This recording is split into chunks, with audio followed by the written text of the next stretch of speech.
Irish Bella tanggapi soal Aditya Zoni digugat cerai istrinya. Kabar Aditya Zoni digugat cerai Yasmin Oh ternyata sudah sampai di telinga Irish Bella.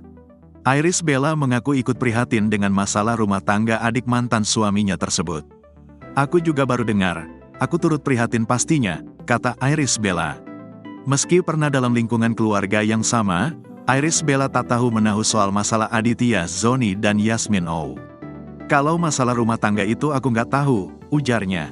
Ibu dua anak ini pun berharap permasalahan keduanya bisa diselesaikan dengan baik.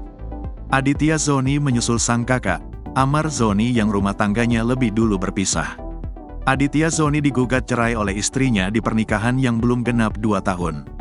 Yasmin Oh telah putuskan bercerai dari Aditya Zoni setelah 3 tahun pernikahan. Yasmin Oh mengaku, keputusannya bercerai dari Aditya Zoni telah dipertimbangkan secara matang. Terlebih Yasmin Oh sudah lama pikirkan agar bisa bercerai dari Aditya Zoni. Hal itu diungkapkan Yasmin Oh usai hadiri sidang cerai perdana di Pengadilan Agama, PA, Cibinong, Rabu, tanggal 22 Mei tahun 2204. Kehadiran Yasmin Oh hadir didampingi kuasa hukumnya di sidang beragendakan mediasi tersebut. Ia ternyata memiliki alasan yang kuat memutuskan untuk berpisah dari Aditya Zoni. Namun, wanita cantik ini tak mau membeberkannya ke publik. "Mohon maaf ya, untuk saat ini aku gak bisa kasih statement karena aku gak pengen menjelekkan Adit," kata Yasmin.